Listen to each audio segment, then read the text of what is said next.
Welcome to Evalou.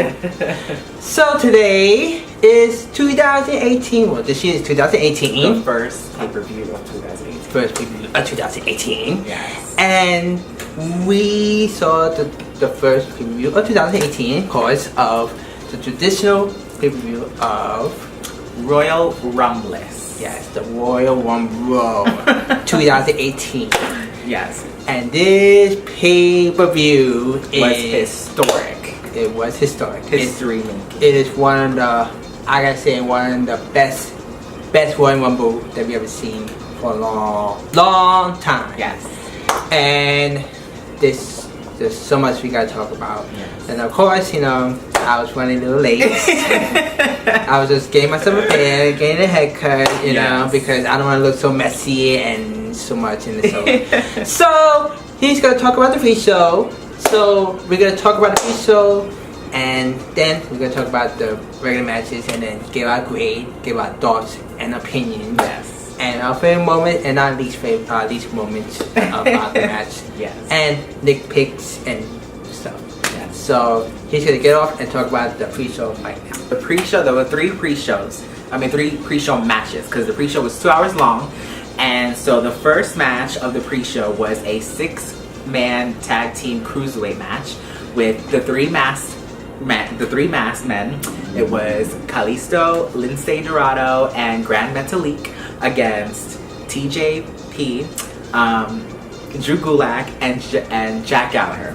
And this match, it was pretty long, but it was good. It was like I would say that it was like slower than some of the regular cruiserweight matches that we're used to, but like it started to pick up towards the end. And like one of the best parts of the match was when all three masked men were on the same top turnbuckle together, and they all did a moonsault to the outside to the three guys. That was crazy. I've never seen that before. So that was crazy. And so it ended with the three masked men winning, and that was a good match. It was a good opening match. Second match of the pre-show was a tag team match, which is a rematch from the 25th anniversary of Raw. It was the Revival against Luke Gallows and Carl Anderson, and obviously this match was longer than the 25th anniversary match. And basically the match, it was pretty much dominated by the Revival. They were working on Carl Anderson's leg. They were trying to injure it, and yeah, it worked to their advantage because they ended up winning. So it's 1-1, right? Because Luke Gallows and Carl Anderson won on Raw, they won here, so it's tied for now. Yeah, tied for now. The last match of the pre-show was for the United States Championship. It was an open challenge. Bobby Roode, did an open challenge, and everyone thought it was going to be Dolph, which it wasn't, and it ended up being Mojo Rawley, and it was actually a pretty good match. Like, Mojo was again aggressive, dominant, and I was surprised he was in the Rumble. I thought he was going to be in the Rumble. Mojo, yeah, he wasn't in there, but yeah, so he entered the challenge, and it was pretty good. It was a pretty good match. Mojo really, he's really showing himself as a singles competitor, which is sad because Zach really isn't used, I guess, that much in this. I don't know, but anyway, he's really showing himself, and in the end, obviously, they weren't gonna get the title off of Bobby that quickly, so Bobby won. He retained the title, and yeah, it was a 3-match pre-show, pretty good. It was a solid pre-show, I have to say. So now we're gonna move on to the main show. Yeah, we're gonna talk about the main show. The first match was the handicap match of the WWE Championship match. First ever handicap match of WWE Championship. So the two men would have won the title. They both were co-champ. First ever co-WWE champion. So it's with AJ Styles as the champion versus the boyfriends, Sammy, Sami Zayn, or how AJ would say it, how do you call them? Cammy. Against Cammy. And this match was kind of short. It was for a title match, it was pretty short. It was kind of short. As usual, Cammy was dominating the whole match, and at the end, AJ did his moves. He did the Style Clash elbow, and the Style Clash move, and whatever. He does everything. Yes. And then it was a point that Sammy, I think he was like trying to tag Kevin, but he said the referee did tag. I thought I could have sworn I saw a referee go like that, but I guess I saw one. Yeah, so because the referee just did this, and then he ducked. I was like, why is he ducking? Why he ducked? And then and cause he did say that. Yeah, he did like he ducked. That's what I guess. That's why I was confused. I thought he was like that, but he was actually ducking. So AJ drew Sammy out of the ring, and then Kevin came in and then tried to attack AJ. I think he was going to do his KO power bomb, and then he reversed it into a pin, and then that's when AJ retained his WWE title. So it was a controversial win. It's like Kevin Owens the controversy always follows Kevin Owens. Exactly. Always, especially when it's a title match. So after the match, of course, Kevin and Sammy were arguing, yelling and saying, you saw that I was not legal, Sammy was legal, I like it there, I ain't get a tag, I was pinned, I ain't this and that, and then Sammy kept saying, did you see that? Did you see that? Did you see that? I was like, really? Like, you can stop now. I know, and then he would say, you know this fight, right? You think the referee did the right thing? And then Shane said, yep. And walked away. I was like, there you go. It was just funny, but you just gotta see what happens at SmackDown. Yeah, you know, because we know they're gonna have one of them's gonna have a rematch or whatever. I think it's gonna be a triple threat. It'll be funny if it be a triple threat. Yeah. So we'll just see. We'll see. But we're gonna talk about the next match that happened. The next match was a 2 out of 3 falls match for the WWE SmackDown Tag Team Championships. The Usos defending against Chad Gable and Shelton Benjamin, and this match, it was pretty good. Like, they were all like, it was pretty much like a high flyer match, and like it picked up to the end like usual. Like, yeah, you know, because Chad and Shelton were trying to like slow things down, and we do like submissions, but like it picked up to like towards from the middle towards the end, and it was crazy. But I'm kind of shocked that it didn't go to the third fall. Like, I thought it would be one, and then it'll go to the third fall. Yeah, and this is like another match that kind of went by a little quickly as well. Yeah. So because usually, but this match is a 2 out of 3 falls count match. So the Uso had their first fall, and then we thought that Chad and Shelton would get the second fall, but there was a point that I think I'm not sure it was controversial, but I forgot what they were doing. I think they were gonna do that WT move that they would show, and then one Uso pinned I think it was Chad. Was it Chad? Yeah, it was Chad, right? No, Shelton Benjamin. Because Chad was still on the top rope. Yeah. And he did like the inside cradle, and it was a 3. And then Chad was like he didn't expect. He thought Shelton was gonna kick out, but because he was still on the top rope. Yeah. And then it was a 3, and I was I was like, that was kind of quick. I know. I was like, I thought it would go to the third fall, but I guess not. So the Usos retained their titles. Yeah. So. It was something. Yeah. It was something. Exactly. So we're gonna go talk about the next really awesome thing. Yes. Happened. So the third match is the Royal Rumble match, the men's Royal Rumble match. And this match was unbelievable, better than last year, better than the year before that, better than years before that. It was crazy. Royal Rumble match in a long time. Exactly, it was the best men's Royal Rumble in the match. I mean, it was kind of weird of all the picks that was in this match, but it starts to get interesting in the end. Like say, oh snap. Yeah. A lot of surprises too. Like a lot of unexpected surprises. Yeah. Like we haven't seen, and then we talk about the ones that undeserved spots. Yeah. So the first surprise was Andrade Espada, whatever his name is.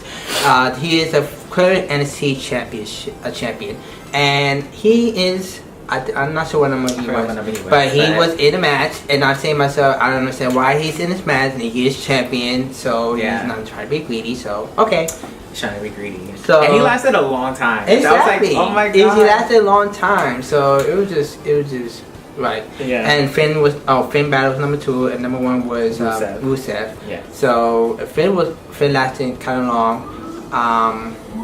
It was just crazy. And then another guest of NXT, not other than Adam Cole, the from Undisputed Era. Which I'm like, how? Because he literally almost. If you guys haven't seen NXT Takeover, it was crazy, especially that match with him and Aleister Black. Yeah. In the Extreme Rules match, that was one of the best Extreme Rules matches really ever. Take that note, WWE. Don't make an Extreme Rules pay-per-view if there's no much extreme. Cause look at the lesson of how Aleister Black and Adam Cole took in that how much speedy they took, because that was unbelievable crazy. And he's right. Cause he came out with the bandage on his stomach, and he's still walking. And I was like, how? It's just, he's crazy. It should have been Aleister, if anybody. Yeah, but he didn't show up. It was just the only two NXT stars that was in this match. Yeah. So. And then a surprise was Hurricane. Yeah, surprise was Hurricane was in this match. I was like, Hurricane? I was like, what the hell? Yeah, that was pretty random. But then number 10. Okay. So I was saying it's going to be a tradition every year where 10 is going to be Ty Dillinger. Yeah. It happened last year, and it was going to happen again this year until Sammy and Karen attacked him, and then they was decided, oh, you go, and then Sammy said, you know what, I go. And so Sammy took Ty, which I didn't think it was legal. I didn't think you could actually enter yourself in the match. Like, it was just wow. But and then yeah, it was just crazy. And Finn was holding on. Shinsuke was holding on. Everybody was holding on. And then, of course, Kofi did his. I forgot who. Was it? Elias. Elias threw Kofi outside, and because cause all the members of the New Day was in the match. Yeah. Biggie and Xavier were eliminated, so Kofi got saved by Xavier's pancake. His foot landed on Xavier, and then Biggie took the plate of pancakes, and so he put his foot on the plate of pancakes. And then they both pick him up, and then they put him. It was like a slingshot or something like that. They were like, bam, and then he sneaked him. He sneaked back in. I was like, oh. That was crazy. Kofi needs to get an award of best performance of the Rumble. Yeah, because he is so unpredictable. Every time he's in the Battle Royal, Royal Rumble, or anything, it's just he does something crazy. But he's not the only one, because we're gonna talk about the last. We'll talk about the female version of Kofi Kingston. Yeah. So, but it was just crazy. Yes. It was just crazy. Oh, and the number 28 was it 28 or 29? Guess. Legend that was in this match was 619. Yes, 619. Rey Mysterio, and he did great. Like he lasted a while. Yeah, he did. He did last a while. I mean, and it was a cool moment. It was down with Ray, John, and Randy versus Roman, Shinsuke, and Finn. Yeah, and it was just crazy. And then Finn got eliminated. Yeah, and then I think either Ray or somebody got eliminated. I forgot who got eliminated, but it was just crazy. I'm just glad the fans were cheering Ray, because the last time that he was in the Rumble was that year when Roman won. Yeah, and the fans were so mad because Daniel wasn't in it. Yeah, and they booed everybody. Even like Ray, when he came out, they booed everybody. Even if you were a face, they booed you because they were mad that Daniel wasn't in it. But this time they were cheering him and they were behind him. Because they see Finn and Shinsuke, you know, they go for, you know, the underdog, the one that deserves to be the spot, which I can agree. You know, because Roman been champion many times. He main event WrestleMania many times. Yeah. So there's no point for him to be main eventing again. I mean, he could main event, but he's not gonna win the Rumble and then go straight to WrestleMania again. So and then John Cena and Randy, of course, they had their chance too. Right. So because they did one the past years. And Randy won last year. And John year before that. So it was down with Shinsuke and Roman, and it was just a nerve-wracking beat down. It was just crazy. Like, it was. I thought Roman. He thought that woman's gonna win again. I'm like, I hope not, cause I mean I love Roman, but Because we had heard that they wanted Roman against Brock again at WrestleMania. So I was like, okay, we're gonna have Roman win. No, I hope not. I don't want him, but I guess it might happen. It's gonna happen. They're gonna have a number one because the Elimination Chamber match. So, but in the end, Snooki won. Snooki.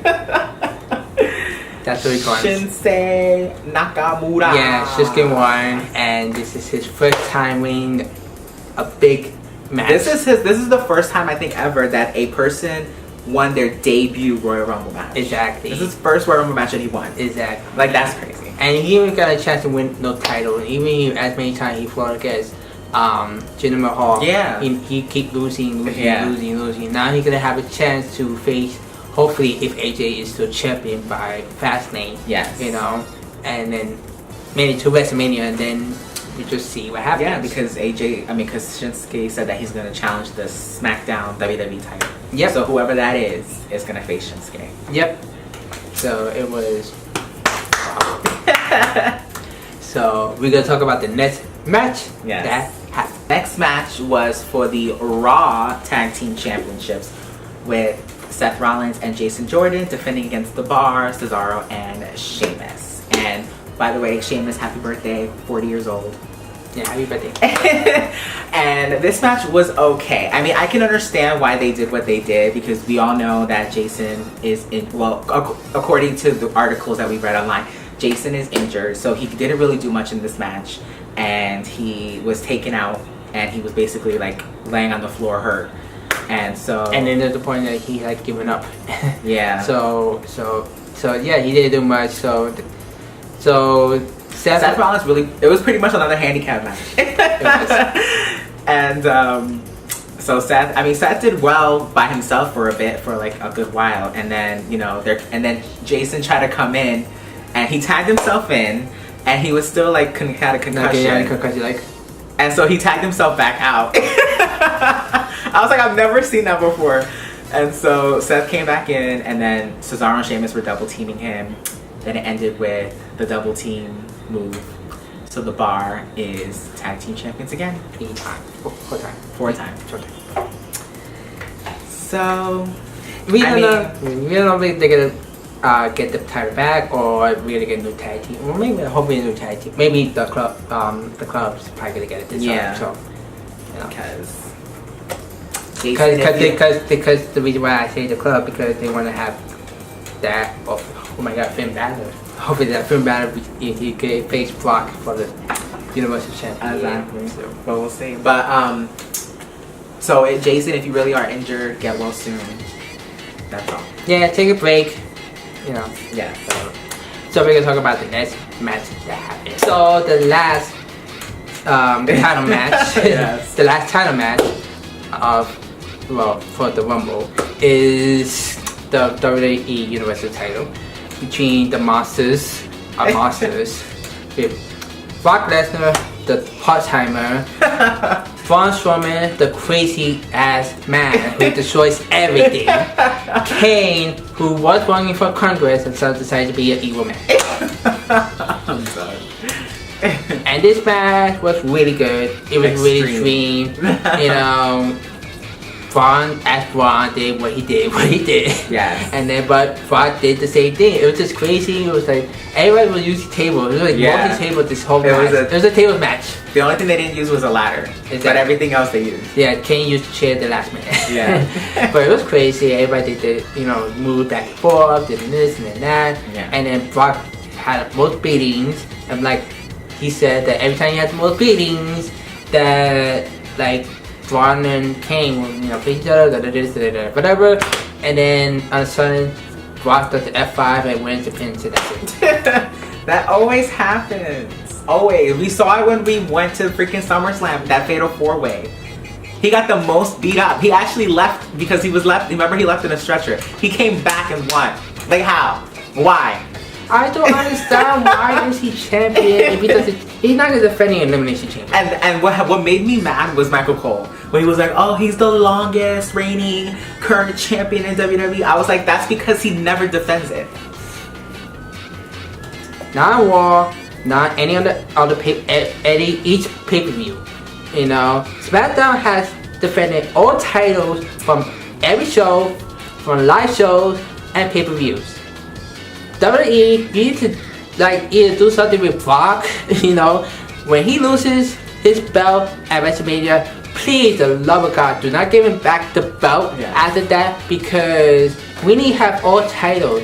It's not fair that we have all these top stars on Raw, and it's like nobody is not fighting for that champion. You know, exactly. You know, nobody should fight for the Intercontinental Championship. Nobody should be downgrading themselves. Nobody should be fighting for the tag team title.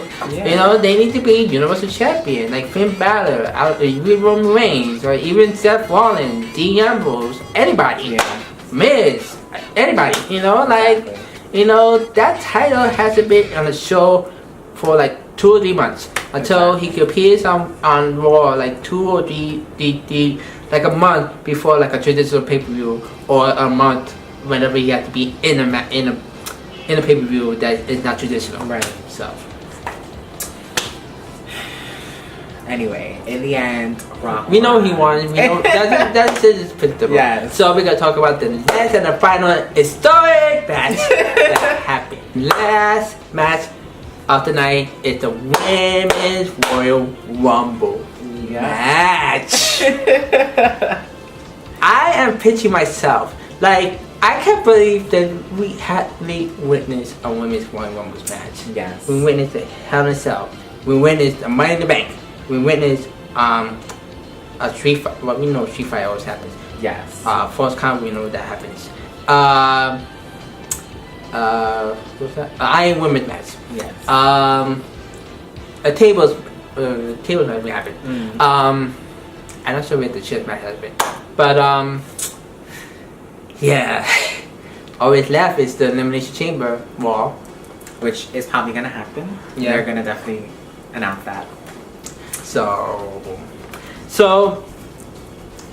there was he told me that one of another superstars was supposed to be in this match, but she got injured. So that person, besides Paige, he got no Paige was the first one. Yeah. But the next person was injured on the last minute was Alicia Fox. Unfortunately, they were doing rehearsals before the show started, and because you know women never really went over the top rope, so they were rehearsing that to make sure there were no botches or anything. And so Alicia, I guess, landed wrong, and she, from what I read, that she broke her tailbone.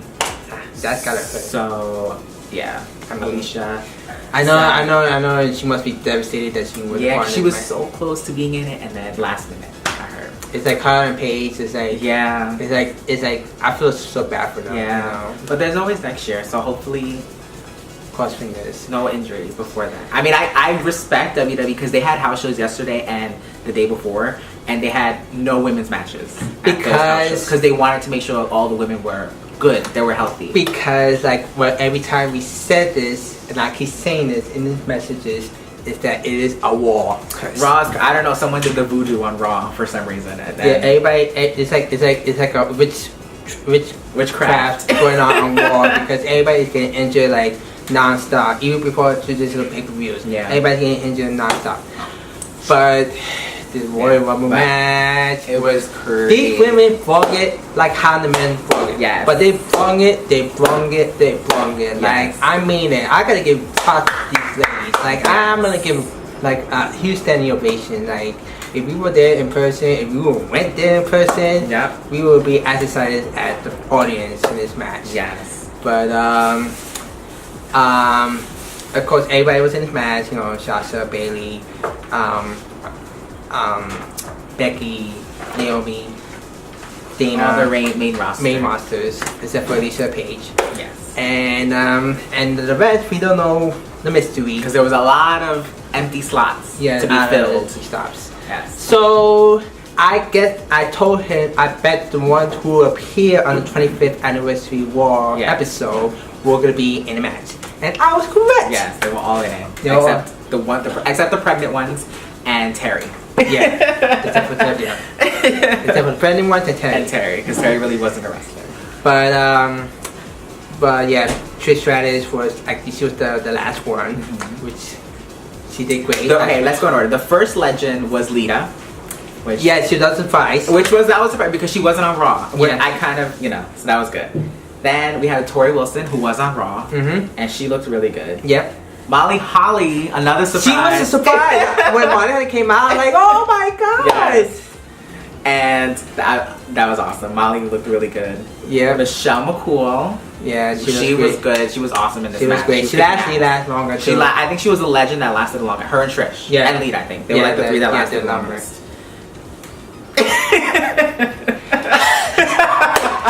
You already know what I'm talking about. Okay.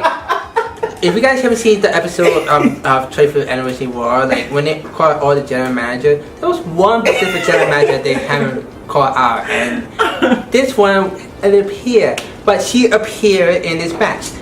None other than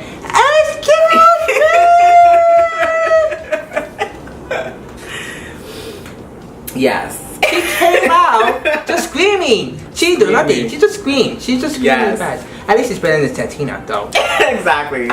But she just came out with a microphone, started screaming, excuse me, and then she's like, when I speak, you all listen. And she was just like, oh my gosh. And then all the women were trying to come at her. And she's like, Michelle. Because, Lay Cool and Vicky had like their partnership or whatever. And Michelle was like, nope. So they all got rid of Vicky, Vicky, hats off to you. We missed you. We really missed you. Yeah. Then after Vicky, it was Kelly. Kelly. Yeah. She was also there on Raw. Yes. Then Jacqueline. Yeah, another one on Raw. Jacqueline looked good too. And then it was Beth Phoenix, which was amazing because, well, she wasn't on Raw, but she's been on WWE with the whole mixed match challenge. Mixed match. But it was a dream to see her and Nia Jax go at it. That's a dream match. Hopefully one day. Yeah, hopefully one day. And Nia was dominating this whole match. Dominated. She was dominating. Yes. Like everybody tried to take her out. But lucky all of them went under the ring because they know that they don't want to get eliminated by herself. Yes. So they were smart. So I like Bravo girls, Bravo, because men, they were just getting themselves eliminated every time the big guy eliminates them. Yes. And then last but not least, my love. Stop saying. My wife. No. My everything. No. Number 30. Number 30, we were trying to decide who it could be. We thought it was either Ronda Rousey because we heard rumors that she was coming in, but then she said that she's not out of the country filming a movie or whatever. And then we thought Paige maybe, because we thought that maybe Paige really wasn't that hurt, and she'll probably be a part of it. And Trish. And Trish. And it ended up being Trish. And also forget about the Bellas making return. Oh yeah, the Bellas came back. Good for them. Yeah, Nikki and Brie. Yes, it was nice to see them back, especially Brie, because we haven't seen Brie in a long time. And it was great. It was great. I liked how they really paid homage to history with Trish and Mickey. Yeah, when they look at each other, because got that great storyline with Mickey was the crazy psycho fan, and it was just crazy. Female version of Kofi Kingston, Naomi. So Naomi was she tossed out by Nia Jax? Yeah, I think it was Nia Jax, and all the women who had already been eliminated caught Naomi. No, not everybody. Everybody didn't eliminate. Oh, but there was someone who was eliminated. So some of them were eliminated, and but the ones who were outside the ring caught Naomi, and they put her on the barricade, and she was just standing there for a bit, and then she got up, then she walked all over to where the chairs are. Yeah. She was paying homage to Kofi. So she went to the chair that Maria Menounos, who was the special guest announcer, did the same thing. Yes. And she basically dragged the chair to the stairs, the steel stairs, went back into the ring, and saved herself. It was a crazy moment. I mean, I say these ladies they brung it. They brung it. Everything in their power of proving themselves that they could do as great as the men could do in Rumble. And that's exactly what they did. It was just crazy. Yeah. And then, this match was just amazing. I just, wow. It was down, and then it was down to Asuka and the Bella Twins. Yeah. It was basically like a 2-on-1 for a little while. It was like 2-on-1. Yeah. And then all of a sudden, Nikki eliminated her own sister. Yeah, she eliminated Brie. She's like, it's my time. I need to go WrestleMania. Yes, and so then it was on to Nikki and Asuka, and that was a pretty good ending. Like they were really going at it at the end. Yeah, they were like they were in like in the side outside the ring. I mean outside the ropes.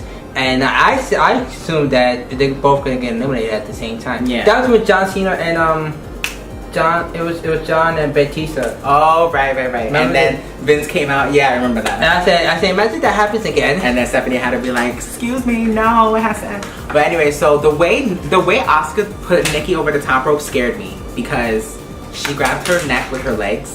And we all know Nikki. Yeah, she did her foot. Like she grabbed it with her foot. Yeah. So and we all know Nikki has a history of neck injury, so I was a little nervous for Nikki, but thankfully she was good. And so they were both on the apron, and and then Asuka just kicked Nikki, and Asuka is the first ever Women's Royal Rumble winner. It was the Japanese takeover. It was. Japan. Represent. Take that, Logan Paul. Exactly. So take that, Logan Paul. Respect Japan. Exactly.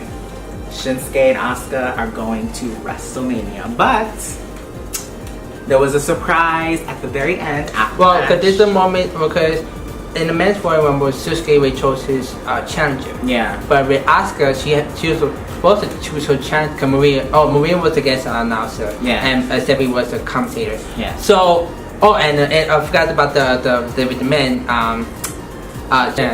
Jerry was the commentator of the men's Royal Rumble. So yeah, Maria was asking Asuka, or Asuka was in the ring. Well, Charlotte and Alexa was they were there too. Charlotte and Alexa both were in the ring. They both were in the title, and Asuka, I think she was gonna choose. And all of a sudden we hear the Joan Jett Bad Reputation theme song, which is hopefully that's not the theme song. No, they're gonna change it. This is just her temporary. Yeah, copyright. Do not copyright WWE. So here comes Ronda Rousey. She comes out to the ring, pointing to the WrestleMania sign. We don't know what that means because we know she signed, but we don't know how she's going to be a part of WrestleMania. Anyway, she tries to shake hands with Asuka. Asuka basically slapped her hand off the way, and she was like, she kept pointing to the WrestleMania sign. And so we don't know how Asuka's going to be a part of Ronda Rousey's going to be a part of WrestleMania. Yeah, so we know she's definitely going to be there. So hopefully she's not the female Brock Lesnar. So just no, I think. Well, we don't know if she's full time, but. I mean, I don't know. And then there was a part of the moment that she went to Stephanie because there was a moment years ago at WrestleMania when she attacked Stephanie and broke her arm. Yes. So they shook hands and yeah. We don't know if she's gonna appear tomorrow Raw or she's gonna be on SmackDown. So we just gotta wait and see. I think she's gonna appear on tomorrow, but we still don't know who Asuka's gonna fight at WrestleMania. We just gotta wait and see. So maybe she might decide tomorrow. So overall, Royal Rumble was best Royal Rumble. Amazing. The title matches were the WWE title match was short. The tag team title matches was short. Yeah. The Universal Championship match was good, crazy, but also not as long, you know. But the Royal Rumbles matches were unbelievable. Yes. Were unbelievable, and the right people won. So, yes. You know, right people won. So overall, I'm gonna get this A-. Yeah. It just it's next is Elimination Chamber. Yeah. You know, they see if the women's gonna fight in it. You know. But the thing is if the title's gonna be on the line or it's gonna be on number one. The title might be on the line or gonna be on the number one contender. I don't know. Either one. So we just gotta wait and see next month. So what do you guys think about this year's Royal Rumble? You guys like it? You guys dislike it? What's your best part? Your least part? You know. So yeah. So the next pay-per-view Elimination Chamber is February 28th, and then after that is Fastlane, which is March 11th. I think so. So which that's gonna be amazing. And Royal Rumble. I mean, WrestleMania. So we got the pay-per-views and one, 2 is a pay-per-view. So it's gonna be one popcorn night. So can't wait. So So anyway, guys, so this is the first time using my camera as you know. But hopefully I get a better mic, so yeah, you know, so that we could hear us clearer. Yeah. So anyway, guys, see ya next preview. Bye.